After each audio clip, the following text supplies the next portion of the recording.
Hi friends, welcome back to our channel Tailor Stitch Media. இன்றைக்கி வந்து ஆம்கோல் வந்து loose வருது அப்படின்னு சொல்லி கேட்டிருந்தீங்க. ஆம்கோல் லூஸ் வருது ப்ளஸ் அதோடவே என்னென்னா இந்த ஆம்கோலுக்கு கீழே பேக் சைடு வந்து லூஸ் வருது.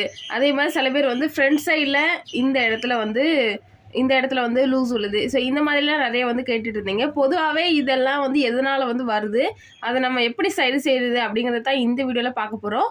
வாங்க வீடியோக்குள்ளே போகலாம். இப்போ தான் நம்ம சேனலை ஃபஸ்ட் டைம் பார்க்குறீங்க அப்படின்னா மறக்காம சப்ஸ்கிரைப் பண்ணி வச்சுக்கோங்க. பக்கத்தில் இருக்க பெல் ஐக்கானை கிளிக் பண்ணி ஆளுங்கிற நோட்டிஃபிகேஷனை கொடுத்துக்கோங்க. அப்போ தான் நான் போடுற இன்ட்ரெஸ்டிங்கான வீடியோஸோட நோட்டிஃபிகேஷன் உங்களுக்கு வரும். வாங்க இப்போ நம்ம வீடியோக்குள்ளே போகலாம். ஃபஸ்ட்டு கட்டிங்கில் சரி செய்யணும், அது போக ஸ்டிச்சிங்கில் சரி செய்யணும். ஃபஸ்ட் நான் கட்டிங்கில் எப்படி பண்ணணும் அப்படிங்கிறத காட்டுறேன் பாருங்கள். பொதுவாகவே இந்த மாதிரி ஆம் ஹோல் அப்படின்னு சொல்லிட்டு ஒரு அளவு வைப்போம் பாருங்கள். நான் வைக்கிற மெத்தடில் வைங்க. இந்த லைன் இங்கே வந்து ஸ்டிச்சிங்காக லைன் விட்டுருப்போம்ல, இதில் இருந்து இங்கே நம்ம ஷோல்டருக்கு நேராக இந்த மாதிரி வச்சுட்டு இங்கே பாருங்கள், இந்த இடத்துல கரெக்டாக பாடியும் ஸ்லீவும் வந்து அட்டாச் ஆகுது. ஓகேவா? அந்த இடத்துல ஒரு மார்க் கொடுத்துட்டு அதுலேருந்து ஒரு 1/2 இன்ச்சுக்கு மேலே நம்ம என்ன பண்ணணும், ஸ்டிச்சிங்காக இங்கே வந்து மார்க் பண்ணியிருக்கேன். மார்க் பண்ணிவிட்டு லைன் போட்டுட்டு அகைன் இங்கேருந்து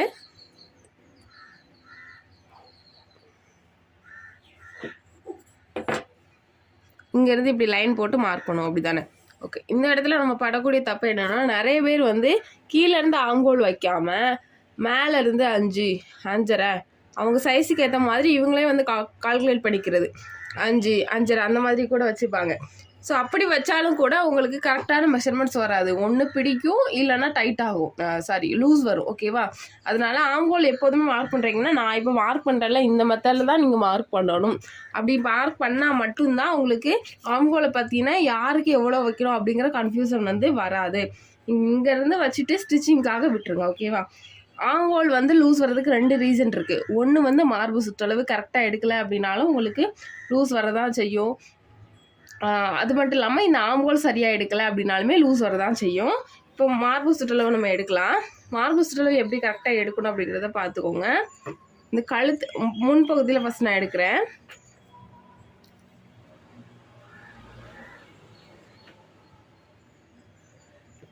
ப்ளவுஸ் கசங்கி இருந்தாலும் நான் அதை வந்து நல்லா அயன் பண்ண மாதிரி நான் வந்து எடுத்துப்பேன். ஸோ இங்கே தான் வந்து முன்பகுதியோட கழுத்து இறக்கு. இது பாருங்கள், கொக்கிப்பட்டி இங்கேருந்து அப்புறமா இங்கே வந்து அதோட ஸ்டிச்சிங் வந்து இந்த இடத்துல முடியுது. அது வரைக்கும் நேராக எடுக்கணும். ஆம்கோல் வரைக்கும் எண்ட் ஆகிற வரைக்கும் இப்படி கிராஸாக வந்து நான் எடுக்கலை. இங்கே கழுத்து எங்கே முடியுதோ அதுக்குள்ள வந்து நம்ம எடுத்துக்கலாம் கரெக்டாக. ஆம்கோலுக்கு நேராக முடியுதுனாலும் ஆம்கோலில் எடுத்துக்கலாம், அதை பற்றி தப்பு கிடையாது. ஸோ இப்படி இழுக்கும்போது எனக்கு 10 இன்ச் வருது. அதே மாதிரியே பேக் பீஸில் கழுத்து இறக்க முடிகிற இடத்துல நம்ம பார்த்துக்கலாம். கழுத்து இறக்கம் முடிகிற இடத்துல தான் கண்டிப்பாக பார்க்கணும். நிறைய பேர் ஆம்கோல் வந்து மேலே தள்ளி, அதாவது இந்த ஆம்கோல் டு இந்த ஆம்கோல் பார்ப்பீங்க. அப்படி பார்க்கறதுனால என்ன ஆகும் அப்படின்னா, இந்த இடம் வந்து பாருங்கள் நமக்கு விரிஞ்சிருக்கும். அதாவது கட்டிங் ஏரியா அப்படிங்கிறதுனால விரிஞ்சிரும். ஸோ உங்களுக்கு எக்ஸாக்டான சைஸ் வந்து தெரியாது. ஓகேவா? அதனால தான் சொல்கிறேன், கழுத்து இறக்கம் இந்த இடத்துல எடுங்க. எவ்வளோ டீப்பான நெக்காக இருந்தாலும் இங்கே இடத்துல எடுங்க. நிறைய பேர் கேட்டிருந்தீங்க, டீப்பான நெக்காக இருந்தால் கூட நம்ம இந்த இடத்துல வச்சு எடுக்கலாமா அப்படின்னு. கண்டிப்பாக எடுக்கலாம். ஏன்னா நீங்கள் தச்சு முடிச்சுட்டோம், அளவு ப்ளவுஸை இதே இடத்துல நம்ம தச்ச ப்ளவுஸை வந்து இதே இடத்துல வச்சு தான் அளந்து பார்க்க போகிறீங்க. அதனால தான். ஓகேவா? இப்போ இங்கே அளக்கும் பொழுது ஒரு 22 வருது. இப்போ ஃப்ரண்டில் திருப்பிட்டு அதே மாதிரி எனக்கு வந்து எங்கே எண்ட் ஆகுதோ அது வரைக்கும் தான். இதில் முக்கியமான விஷயம் என்னென்னா, வீப்பட்டி, அதாவது அந்த ஐப்பட்டி இருக்குல்ல, அதை வந்து நம்ம கழிச்சிடணும். நிறைய பேர் ஐப்பட்டி வைப்பீங்க, நான் வந்து வீப்பட்டி வச்சுருக்கேன் இந்த ப்ளவுஸில். இது வந்து 10 இன்ச்சு இருக்குது. ஓகேவா? இப்போ எல்லாத்தையுமே ப்ளஸ் பண்ணுங்கள். அந்த சைடு ஒரு 10, இந்த சைடு ஒரு 10, 20, பேக்கில் ஒரு 22 இருந்துச்சு. மொத்தமாக கூட்டும் பொழுது 42 இன்ச்சு வருது. 42 வகுத்தல் 4 பண்ணிக்கோங்க,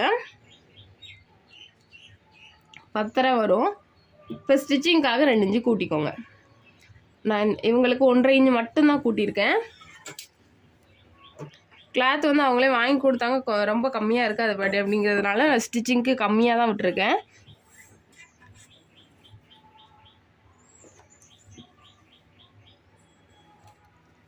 ஓகே. இப்போது இங்கேருந்து இங்கே ஒரு 1.25 இன்ச்சில் வச்சுட்டு நான் இங்கே வளைவு போட்டிருக்கேன். ஓகேவா? சரி. இப்போ இந்த மார்க் பண்ணதோட மட்டுமே விட்டுறாமல் நம்ம முக்கியமான ஒரு விஷயம் பண்ணணும். அது என்ன அப்படிங்கிறத பார்க்கலாம். ஆம்ஹோல் வந்து கரெக்டாக இருக்குதா அளவு ப்ளவுஸை வச்சு அப்படிங்கிறத நம்ம செக் பண்ணணும். இதனால தான் நிறைய பேருக்கு நீங்கள் இந்த அளவெல்லாம் கரெக்டாக மார்க் பண்ணாலும் ஆம்ஹோல் வந்து லூஸ் டைட் இந்த மாதிரி பிரச்சனைகள்லாம் வருது. இதை வந்து இந்த பாருங்கள், பேக் சைடு இது வந்து வலது கை பக்கமாக பேக் சைடு எடுத்திருக்கேன். மேக்ஸிமம் நீங்கள் அளவு குறிக்கிறீங்க அப்படின்னா பேக் சைடு பக்கமாகவே குறிங்க. அதாவது அந்த சைடு உயரமாக இருக்கட்டும், இந்த கையாட இருக்கட்டும், எதாக இருந்தாலும் வலது பக்கமாகவே குறிங்க. ஏன்னா இடது பக்கத்தை விட வலது பக்கம்தான் அந்த ப்ளவுஸ் வந்து ரொம்ப பர்ஃபெக்டாக இருக்கும். ஓகேவா? இப்போது இந்த ஷோல்டர் ஜாயிண்ட் வந்து இங்கே இருக்குதோ அதுக்கு நேராக வந்து இப்படி சென்டராக வச்சுக்கோங்க. சில பேருக்கு இங்கே முன்னாடி ஏற்றிருக்கும், பின்னாடி வந்திருக்கும், அதெல்லாம் பார்த்துட்டு ஷோல்டர் ஜாயிண்டில் வச்சுட்டு இது எவ்வளோ இருக்குது அப்படிங்கிறத மெஷர் பண்ணலாம். 8.5 கிட்ட வருது.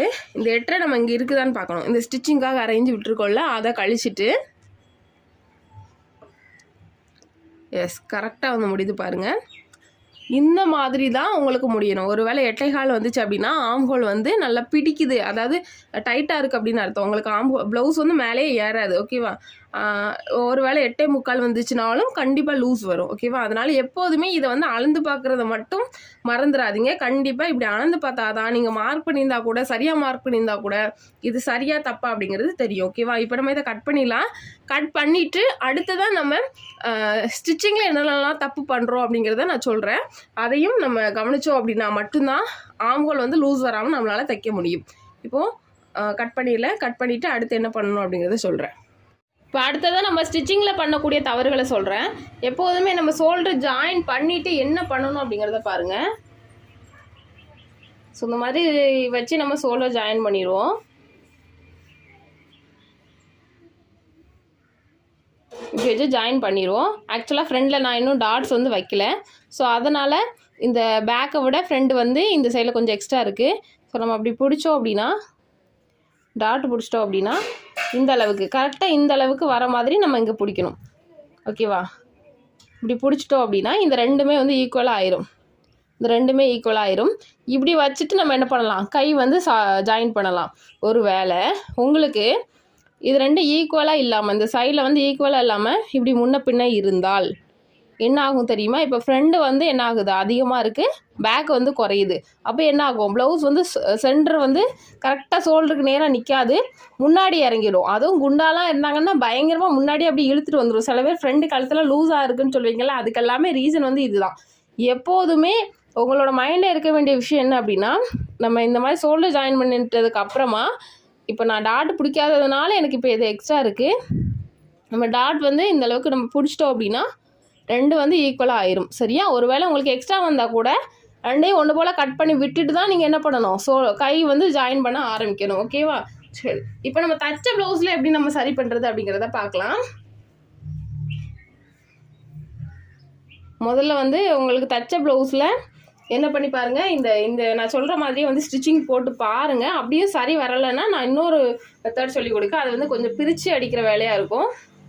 இப்போ இந்த மாதிரி ஸ்டிச்சிங் இருக்குது, நீங்கள் நேராக தான் தையல் கொடுத்துருக்குறீங்க அப்படின்னாலுமே பார்த்தீங்கன்னா சில பேருக்கு கொஞ்சம் லூஸ் டைட் வந்து இருக்க தான் செய்யும். அப்போ நம்ம என்ன பண்ணலாம் அப்படின்னா, இந்த ஆம்கோலை வந்து பிடிக்கக்கூடாது. நிறைய பேருக்கு இந்த இதுக்கு கீழே தான் வந்து லூஸ் கிடக்கும், அப்படி இல்லைன்னா இந்த ஸ்லீவுக்கு மேலே தான் லூஸ் கிடக்கும். ஸோ இங்கே வந்து ஸ்டிச்சிங் இருக்குது, அதே மாதிரி இங்கே ஸ்டிச்சிங் இருக்குது.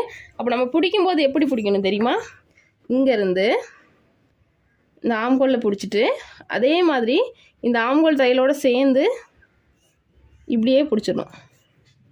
இப்படியே பாடி கூட போய் ஜாயின் பண்ணிட வேண்டியதான். ஓகேவா? இதனால தான் உங்களுக்கு பேக் ஆம்ஹோலும் சரி, ஃப்ரண்ட் ஆம்ஹோலும் சரி, கீழே லூஸ் வருதுன்னு சொல்கிறவங்க நீங்கள் இந்த மாதிரி தான் பிடிக்கணும்.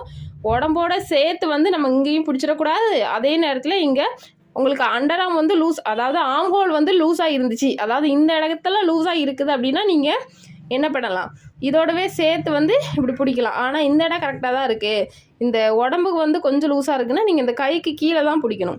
அதே நேரத்தில் தான் இங்கே நுனிக்கை வந்து கரெக்டாக தான் இருக்குது, இந்த இடத்துல தான் கொஞ்சம் லூஸாக இருக்குது. நமக்கு போடும்போதே தெரியும், துணி வந்து லைட்டாக சுருங்கி நிற்கும். அதுக்கு ரீசன் இந்த இடத்த பிடிச்சி விடுங்க. ஓகேவா? சரி, இப்படி பிடிச்சி அடித்து உங்களுக்கு சரி வரலை அப்படின்னா நீங்கள் என்ன பண்ணணும்னா, கண்டிப்பாக இந்த ஸ்லீவை வந்து பிரித்து எடுத்துடணும். ஸ்லீவை வந்து பிரித்து எடுத்துட்டு இந்த பேக்கே ஃப்ரெண்டு ஒன்று போல் வச்சு பாருங்கள், ஒன்று போல் இருக்கா. இங்கே ஷோல்டரை வந்து இப்படி சென்டராக வைக்கணும் மெயினாக. இப்போது இந்த ஷோல்டர் வந்து இங்கே இருக்குது. இதை வந்து சென்டராக வச்சு பார்க்கும் பொழுது இங்கே பாருங்கள், ஃப்ரண்ட்டுக்கும் பேக்குக்கும் வந்து கேப்பே, அதாவது முன்ன பின்ன வரவே இல்லை. இப்போ இங்கே என்ன அளவில் இருக்கோ அதே அளவு தான் இங்கேயும் இருக்குது. ஆனால் சில ப்ளவுஸில் வந்து நமக்கே தெரியாமல் வந்து பண்ணிடுவோம், அதாவது பிகினர்ஸாக தைக்கிறவங்க. ஸோ அவங்க வந்து என்ன பண்ணணும் அப்படின்னா, அந்த ஸ்லீவை வந்து பிரிச்சுடுங்க. பிரிச்சுட்டு நான் ஆல்ரெடி சொன்ன மாதிரி இப்போது இந்த ரெண்டையும் இப்படி வச்சுட்டு இந்த எக்ஸ்ட்ரா இருக்கிறத வெட்டிட்டு அதுக்கப்புறமா தைச்சி பாருங்கள். உங்களுக்கு இந்த ஆம்கோல் லூஸ் ஆகுறது, ஃப்ரெண்டு பக்கத்தில் இங்கே பை மாதிரி விடுறது, ஷோல்டர் முன்னாடியே இறங்குறது, இந்த மாதிரி பிரச்சனைகள்லாம் தீர்வு இது மட்டும்தான். சரியா? அவ்வளோதான் ஃப்ரெண்ட்ஸ். இன்றைக்கி இந்த வீடியோவில் உங்களுக்கு நல்லா கிளியர் ஆகிருக்கும்னு நினைக்கிறேன். இந்த வீடியோ எந்த அளவுக்கு ஹெல்ப்ஃபுல்லாக இருந்துச்சு அப்படிங்கிறத கீழே மறக்காமல் கமெண்ட் பண்ணுங்கள். நெக்ஸ்ட் இன்னொரு வீடியோவில் பார்க்கலாம். பாய் பாய்.